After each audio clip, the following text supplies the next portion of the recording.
pagi anak-anak, salam sejahtera untuk kita semua.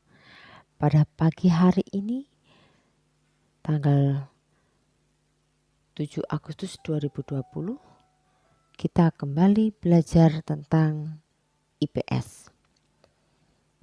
Materi kita masih sama seperti 2 minggu yang lalu pada pembelajaran 1 dan pembelajaran 2, yaitu mengenai ASEAN. Dengan KD 3.1 dan 4.1. Namun sebelum kita melanjutkan pelajaran kita, saya ingin mengajak kalian untuk mengingat kembali materi pada pembelajaran 1 dan pembelajaran 2. Pada pembelajaran 1, kita telah belajar mengenai latar belakang berdirinya ASEAN. Yang kedua, negara-negara pemrakarsa berdirinya ASEAN beserta para wakilnya. Yang ketiga, tujuan didirikannya ASEAN. Dan yang keempat, karakteristik negara-negara ASEAN secara sosial budaya. Dalam tugas pembelajaran pertama, kalian juga telah membandingkan dua negara berdasarkan sosial budayanya. Dan kesimpulannya adalah bahwa negara-negara ASEAN memiliki sosial budaya yang hampir sama karena memiliki asal nenek moyang yang sama. Dan pada pembelajaran kedua, kita telah mempelajari tentang karakteristik dan potensi ekonomi negara-negara anggota ASEAN. Kalian telah saya minta untuk membuat diagram Venn dengan membandingkan dua negara ASEAN secara ekonomi.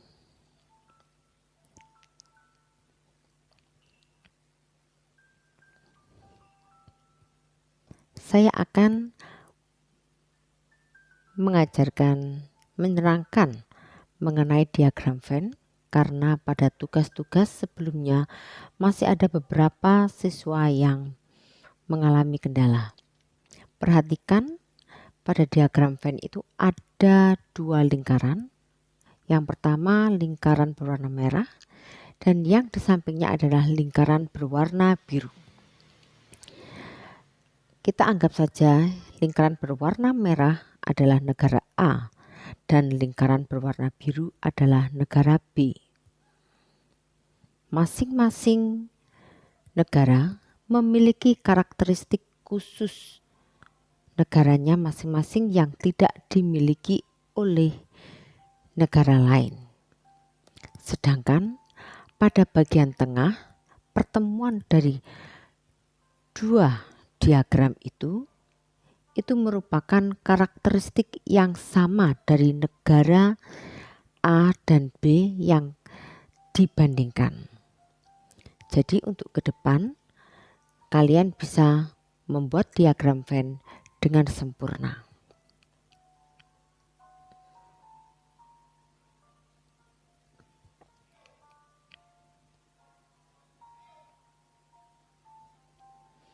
Pada pembelajaran kedua, kita juga dapat menarik kesimpulan. Yang pertama yaitu bahwa mayoritas penduduk ASEAN bermata pencaharian dengan mengolah lahan, baik itu pertanian ataupun perkebunan. Mengapa demikian? Karena ASEAN, negara-negara di ASEAN memiliki begitu banyak gunung-gunung berapi yang aktif. Dengan demikian, wilayah ASEAN memiliki tanah yang subur, ditunjang dengan sungai-sungai yang mengalir. Inilah yang menyebabkan penduduk ASEAN bermata pencaharian dengan mengolah lahan.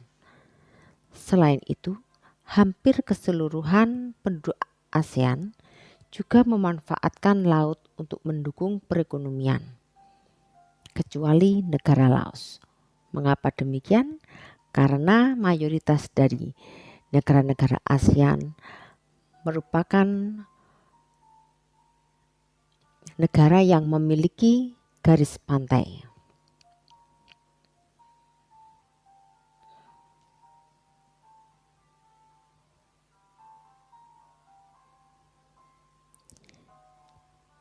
Kita akan masuk pada materi kita pada pagi hari ini. Materi utama kita yaitu mengenal kehidupan politik dan sejarah singkat negara-negara anggota ASEAN.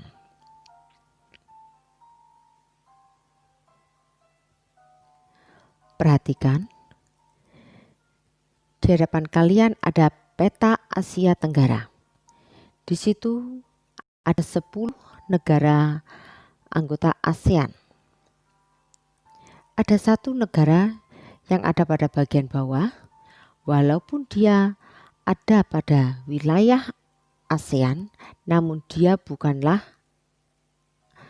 negara itu bukanlah anggota dari ASEAN. Negara apakah itu? Benar, itu adalah negara Timor Leste.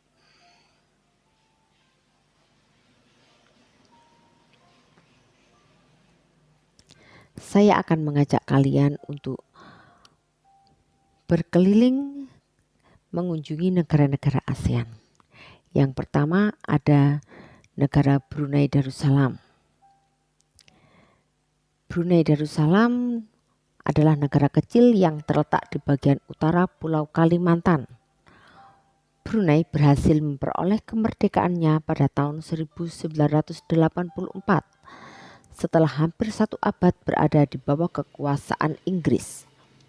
Saat ini Brunei merupakan negara yang pendapatan per kapitanya tinggi di kawasan Asia Tenggara. Sistem pemerintahan Brunei berbentuk kesultanan Islam yang dipimpin oleh seorang sultan. Pada bagian samping itu merupakan Istana Nurul Iman, di mana sultan tinggal. Yang kedua, kita berjalan-jalan ke negeri Kamboja.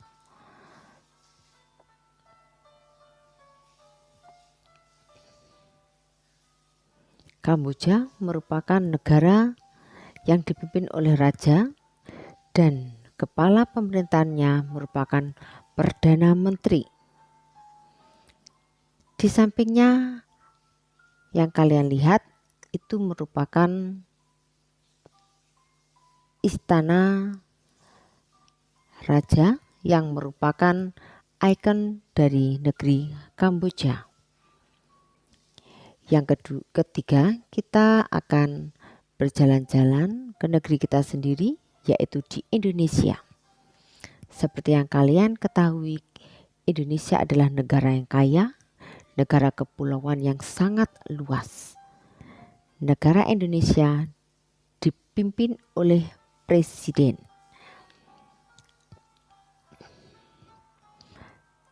Kita juga memiliki ikon, yaitu Monumen Nasional atau lebih terkenal dengan nama Monas. Selain itu ada flora yang hanya kita bisa temui di Indonesia, yaitu bunga bangkai. Di sini ada di samping, itu disebut dengan bunga Rafflesia. Selain itu, kita juga memiliki beragam fauna. Salah satu fauna yang merupakan asli Indonesia adalah burung cendrawasih, burung yang sangat elok.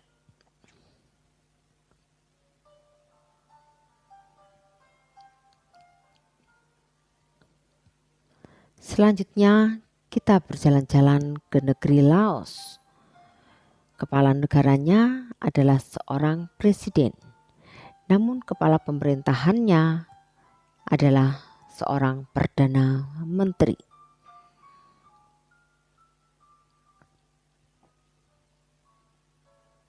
Sekitar tahun 1800, sebagian besar Laos dikuasai oleh Siam.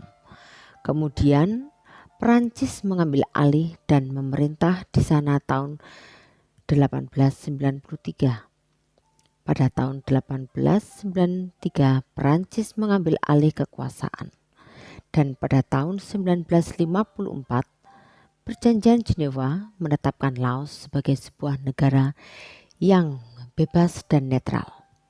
Perang saudara masih berkecambuk antara pasukan yang setia kepada pemerintah melawan gerilyawan komunis Pathet Lao. Di sampingnya merupakan ikon dari negara Laos, yaitu sebuah gedung yang disebut dengan Pathat Luang. Selanjutnya kita berjalan-jalan ke negeri seberang, yaitu negara tetangga Indonesia, Malaysia. Malaysia memiliki ikon berupa menara kembar yang dikenal dengan Petronas.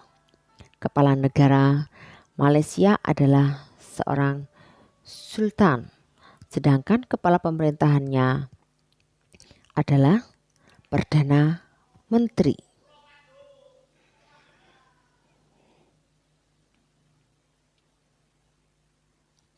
Negara selanjutnya adalah Myanmar.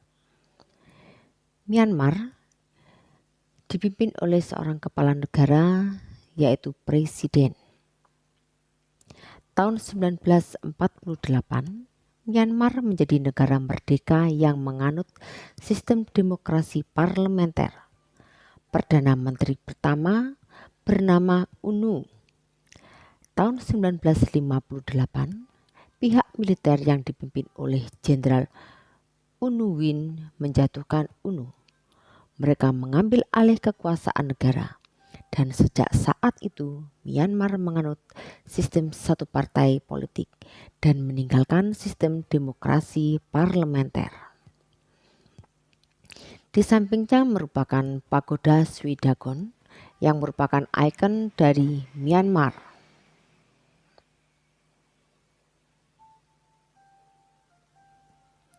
Selanjutnya adalah Filipina.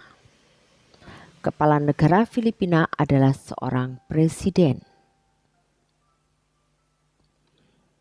Nama Filipina berasal dari Philip II, yaitu Raja Spanyol di abad 16 saat Filipina dikuasai oleh Spanyol. Dan pada tahun 1898,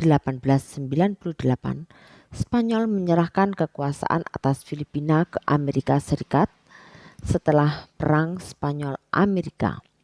Dan di tahun 1935, Filipina sudah memiliki pemerintahan sendiri. Namun kemerdekaan mereka tertunda oleh Perang Dunia II dan serangan dari tentara Jepang. Hingga akhirnya tentara Amerika Serikat berhasil membebaskan Filipina pada tahun 1944 sampai dengan 1945. Negara Republik Filipina diproklamasikan pada tanggal 4 Juli 1946 yang dikenal sebagai Hari Republik. Dan di samping merupakan Monumen Jos Rizal yang merupakan ikon dari Filipina sebagai monumen untuk mengingat masa perjuangan mereka dalam melawan penjajahan.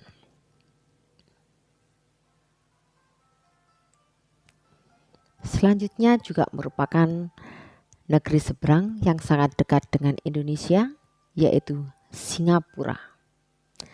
Singapura seperti yang ada di samping memiliki ikon yang begitu mendunia, yaitu Merlion, sebuah patung singa yang memancarkan air mancur. Singapura dikepalai oleh kepala negara, seorang presiden. Dan kepala pemerintahannya adalah seorang Perdana Menteri. Singapura merupakan wilayah terkecil di wilayah Asia Tenggara.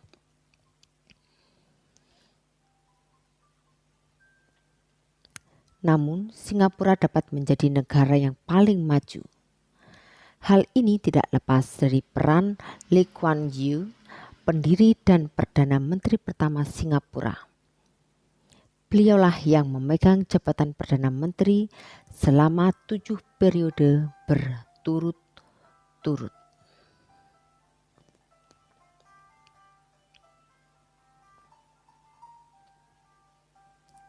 Negara selanjutnya adalah Thailand. Thailand juga dikenal dengan negeri gajah putih. Di samping merupakan istana raja, yaitu Prabu Maharajawang.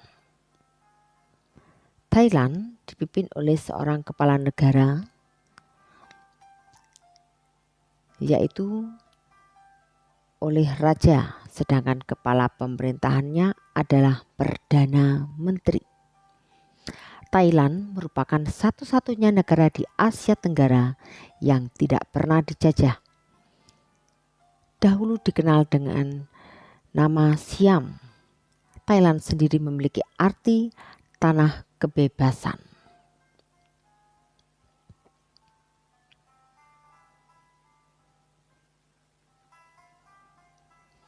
Berikutnya adalah negara Vietnam. Negara Vietnam dipimpin oleh kepala negara, yaitu seorang presiden. Sedangkan kepala pemerintahannya adalah Perdana Menteri. Vietnam merupakan sebuah negara sosialis yang dipimpin oleh Partai Komunis Vietnam. Presiden merupakan kepala negara yang sekaligus menjadi pemimpin militer. Sedangkan Perdana Menteri dipilih untuk menjalankan pemerintahan. Di samping merupakan ikon dari Vietnam, yaitu Halong Bay, yang begitu terkenal dengan destinasi wisata lautnya.